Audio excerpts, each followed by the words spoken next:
ஆன்மீக அன்பர்களுக்கு பக்திலயத்தின் பணிவான வணக்கம். இந்து தர்மம் பசுவை மட்டும் வழிபாட்டுக்குரியதாக கருதுவது ஏன்? எட்டிக்காயும் இறைவன் படைப்பே, எள்ளும் அவன் படைப்பே, அன்னாசி பழமும் அரளிக்காயும் அவன் படைப்பவே. இருந்தாலும் எள்ளும் அன்னாசி பழமும் மனிதருக்கு ஏற்றதாக இருப்பது போல எட்டிக்காயும் அரளிக்காயும் இல்லை. அருவி நீரும் ஆற்று நீரும் கிணற்று நீரும் கடல் நீரும் குளத்து நீரும் நீர்தான் என்றாலும் எல்லா நீரும் அனைத்து உயிர்களுக்கும் ஒரே அளவிலும் எப்பொழுதும் எல்லாத்து தேவைகளுக்கும் பயன்படுவதாக அமையவில்லை. தொன்று தொட்டு மனித இனம் தான் கண்டவற்றில் சிலவற்றையே மிக்க பயனளிப்பதாக அனுபவித்து உள்ளது. அதன் அடிப்படையிலேயே அவற்றை போற்றி பாராட்டி தெய்வமாகவும் வழிபட்டு வந்திருக்கின்றது. மரங்களில் வாழையையும் தென்னையையும் வேம்பையும் நம்மிடம் நன்றி பாராட்டுவதில் நாயையும் போற்றுவது போல பசுவையே எல்லா இனங்களுக்கும் மேலாக வணங்கி அட்சய பாத்திரமாக வற்றா ஊற்றாக போற்றி வருகிறது. வேறு எதற்கும் அளிக்கப்படாத ஒரு தனி பெருமையை பசுவிற்கு மட்டும் இந்து மதம் அளித்து வந்திருக்கிறது. பசுவை வெறுமனே மாடு என்று அழைக்காமல் பசு தாய் கோமாதா என்று வழங்கி வந்திருக்கிறது. பெற்ற தாய்க்கு ஈடாக கருதப்படும் ஒரே உயிரினம் பசு மட்டுமே. அந்த கோமாதாவின் பெருமைகளை அறிந்திடுவோம்.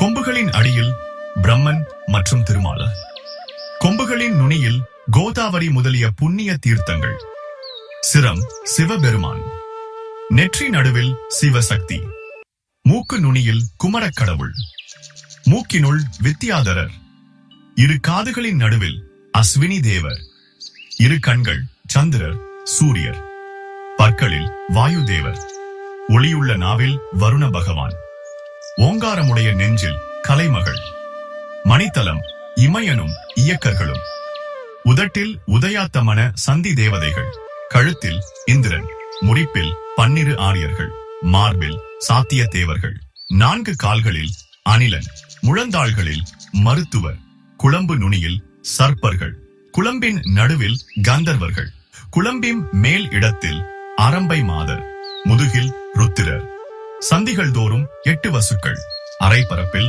பிதிர் தேவதைகள், யோனியில் 7 மாதர்கள், குதத்தில் லக்ஷ்மி தேவி, வாயில் சர்ப்பரசர்கள், வாலின் முடியில் ஆத்திகன், கோமியத்தில் ஆகாய கங்கை, சாணத்தில் யமுனை நதி, ரோமங்களில் மகா முனிவர்கள், வயிற்றில் பூமாதேவி, மடிக்காம்பில் சகல சமுத்திரங்கள், சடாத்களியில் காருகபத்தியம், இதயத்தில் ஆசுவனியம், முகத்தில் தட்சிணாக்கினி, எலும்பிலும் சுக்கிலத்திலும் யாகத் தொழில் முழுவதும் எல்லா அங்கங்கள் தோறும் கலங்கா நிறையுடைய கற்புடைய மாதர்கள் வாழ்கிறார்கள். பசு தன் கன்றுக்கு மட்டுமில்லாமல் மனித சமுதாயத்திற்கு மகத்தான உணவுப் பொருளாக பாலை தருகிறது. உணவு வகையில் சாத்வீகம், சாந்தம், இராட்சசம், மிருகம், தாம்சம், மந்தம் என்று முகுணங்களை ஏற்படுத்தும் பொருள்கள் உண்டு. இதில் பசுவின் பால் சாத்வீக உணவாகும். பால் பசுவின் ரத்தம் என்பதால் அதுவும் அசைவம் தானே என்ற அபிப்பிராயம் கொண்டவர்களும் இருக்கிறார்கள். ஆனால் சாஸ்திரத்தில் பசும்பால் சாத்வீக உணவு என்றே குறிக்கப்பட்டுள்ளது. பாலை கொடுப்பதால் பசுவிற்கு ஹிம்சை எதுவும் இல்லை. ஆன்மீக அன்பர்களுக்கு பக்தி லயத்தின் பணிவான வணக்கம். இது போன்ற பல ஆன்மீக தகவல்களை தினமும் பக்தி லயம் யூடியூப் சேனலில் தெரிந்து கொள்ள சப்ஸ்கிரைப் செய்திடுங்கள். இந்த தகவல் உங்களுக்கு பிடித்திருந்தால் நண்பர்களுக்கும் பகிர்ந்திடுங்கள். சர்வம் கிருஷ்ணார்ப்பணம்.